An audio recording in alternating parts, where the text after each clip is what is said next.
Alright, here we go again. Funes Mori available for transfer negotiations. So this time, we're just going to cave into their demands. Funes Mori joins the team, and he has a game face. So let's just go for Rafinha this time. Yes! Oh, that was easy. That was very easy. The work ethic of this man is incredible. Beats the defender, accurate header. Hey guys, and welcome back to another episode of the AC Milan Career Mode, and we're finally here on PS4, my favourite console, my preferred console. There is no stopping us now. We're going in hard. Before we get into today's episode, I want to say a massive thank you for the support on the series so far. You guys smashed over 300 likes on every single episode. If we can keep doing that, that would be absolutely amazing. You guys seem to be enjoying it, and I'm enjoying it as well, so that's good. One thing I did do in between these two episodes is change Rafinha's kit number. Someone said change it to 23. That had a lot of thumbs up. I'll leave the comment on screen as well, actually. There you can see. That's the only thing I've done. I've not done much so far. I've recreated the career mode on PS4. I've made the signings. Funes Mori is also in the team. I'm doing the same training schedules.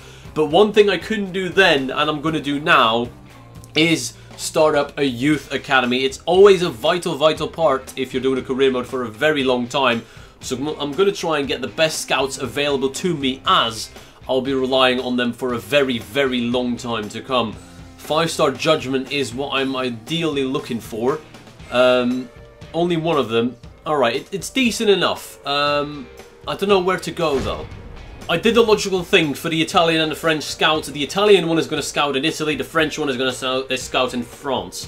Which makes sense for me. Two nations that are very important in terms of European clubs and scouting networks. But the Slovenian one, Al Jaz Turk, I'm going to let you guys decide where you want me to take him. I'm going to read your comments after today's episode and make sure he's on his way to get some talent in.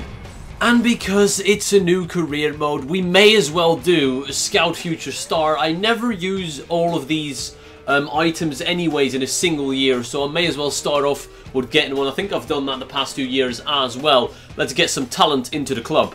Oh my days, Tottenham have sold Dele Alli for around 80 million euros to Paris Saint-Germain. This market is going absolutely mental. We're not going to let that phase us. We're going to focus on our own team and our own youth players. For example, Cutrone, he was doing well. He got an A and a B in last week's training session. This time only an F and a B. But I'm looking forward to getting some Italian youth through the ranks instead of spending big like what PSG have done. And Spurs have actually signed Casemiro to replace him.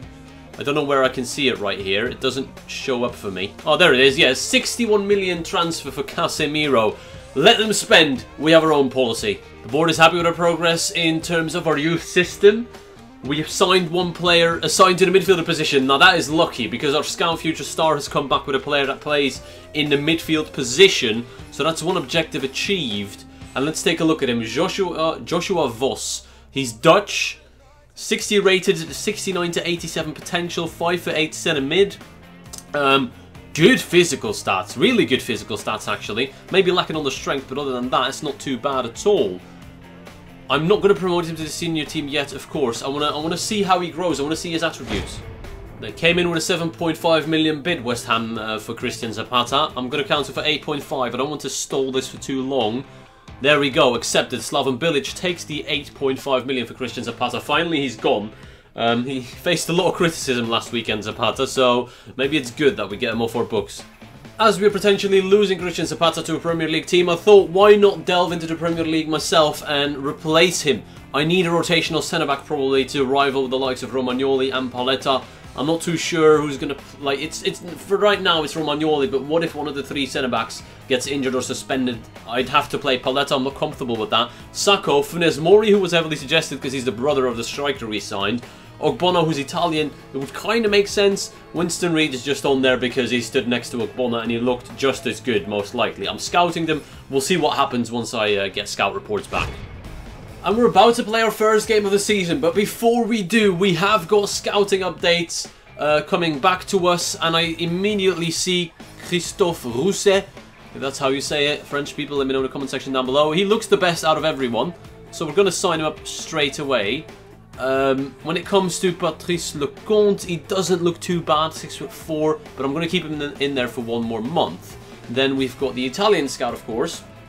And what have we got here? Lorenzo Lombardi looks good. Daniele Ricci looks good. Both of them are going to get signed up straight away. Welcome to the club. Michele Costa will have to wait again a little bit longer. It looks decent, but I'm not convinced just yet. Barcelona won Suso. No. Good effort though. Confirmation Christian Zapata has left for West Ham. It's time to move away from transfer business, get into the first competitive game of the season away against Crotone. Let's go get him. And as you can expect, I'm rocking up with my strongest possible lineup for the first game of the season here. I know Crotone is not the best team in the league, not even close, but I don't want to make a mistake. I don't want to slip up. We've got the 3-4-2-1. We're playing Andre Silva up top with Suso and Bonaventura behind him. Rafinha on right mid, who did well in pre-season. It's looking good. Let's get into the action. We're looking at Ricardo Rodriguez out wide. Lovely ball. Ricardo Rodriguez has got a beautiful left foot on him. Tries to swing one in early, but dealt with by Crotone. Here is Suso, lots of space, still a long way to go for Suso, but he has got the pace on Roden. Here we go, Suso still going all the way, pulls it back, Andre Silva, what a miss! Should have got that at least on target from there. Andre Silva now, in towards Bonaventura, well done by Bonaventura, cuts back, looks for a cross, it's a really good ball, Suso on the left foot, you'd bank on that to be at least on target, his favourite left foot. And he absolutely scuffs it. Suso waiting for Rafinha. There he is. Rafinha cuts inside on his left. Finesse. Saved by Cordaz. Good ball there. Andre Silva now looking for the 1-2. We can get it back. Andre Silva has to score. Andre Silva 1-0 Milan. Finally Crotone break. It's been non-stop pressure from the Rossoneri. And the Portuguese striker gets his first competitive goal of the season.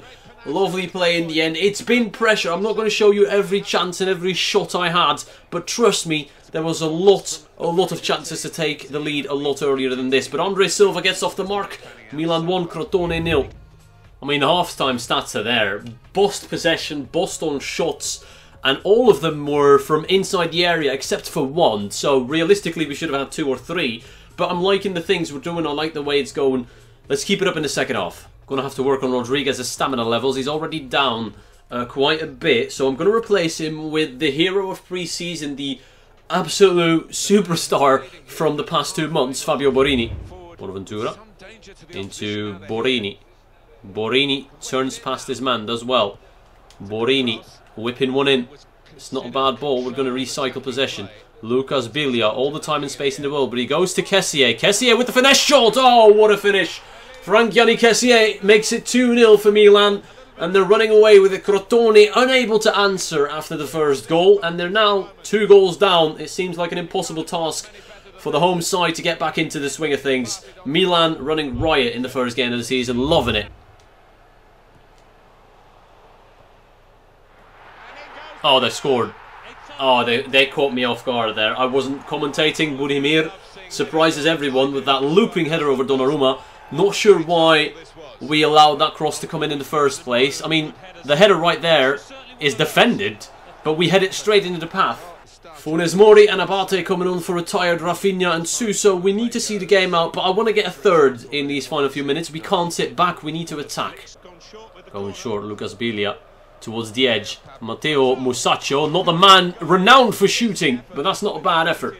And there we go, that's the final whistle. Not a lot of action in the second half. It died down after they scored their goal. I was a little bit scared that we weren't going to get what we deserve, and that is 3 points. We do come away with it. Identical managers shaking hands is always nice. Milan walk away with the first 3 points of the season. Good performance all round. The scoreline, it could have been a little bit more. I mean, yeah, we weren't as good in the second half, but still, looking at those stats, we absolutely deserve to come away with 3 points. Now, with the departure of Christian Zapata, I need to sign a new rotational centre-back, and one of your comments was swap Pauletta for Funes Mori, the striker's brother, which is a centre-back. Now, I'm going to take half of your advice, and that is I'm going to try and get rid of Pauletta in a deal. However, I want to go for Ogbonna because he's higher rated than Funes Mori, and Italian as well. It seems like a good fit. I wanted Mamadou Sakho first, who for me is a brilliant player in real life and in the game, but unfortunately, he just signed for Crystal Palace, so I cannot sign him at this moment in time. Let's take a look at Pauletta's value. 10 million for 10 million. That is a spot-on deal. Slaven Bilic, come on. Oh no. Right. They don't want him. Okay, we're going to stop it there. We're going to go for Funes Mori then. Now, I'm going to deal with Ronald Koeman here. I'm hoping he is interested in a centre-back. He did recently sign Michael Keane though, which could be a problem. But again, value-wise, 9.5 million for a £10 million Euro player is a fair swap. They want a right-back. Actually, that might be not too bad. I've agreed terms with Ronald Koeman for Funes Mori. It's not Pauletta we're swapping, it's Abate we are swapping. And I know in right backs we're a little bit short. I said it before, Conte is the only one that can play right back really at the moment. But we're playing a 3 at the back formation, it's working well. Abate was declining in stats and I wanted to get rid of him. We will get rid of Pauletta eventually. I think in 6 months' time we'll be able to go in for the likes of Sacco and hopefully get him in. But this right here feels like a deja vu. He looks exactly like his brother. Rotation is fantastic. That's exactly what I wanted. 83,000 is what I'm offering. That's less what he's on, and I have a feeling he will accept that because of the signing bonus. Alright, they need time to consider, which is good. He's actually less greedy than his brother, who's on 100,000 a week, which is nice to see. I don't have to overpay for everyone. But that's where I'm going to end the episode right here, guys. I can't play another game. It's too many transfer business going on and youth system dealings as well we had to tackle in this episode. So in the next one, we will start to get playing a couple more games. 2 or 3 games per episode is what I'm aiming to do. I hope you're looking forward to that. If you enjoyed today's episode, leave a like. I'm enjoying the series so far. You guys are as well. Just keep up the support. That's all I'm asking. And if you do, I'll make it an episode out as early as tomorrow. I hope you enjoyed all that. Thank you all for watching, and I'll see you all later.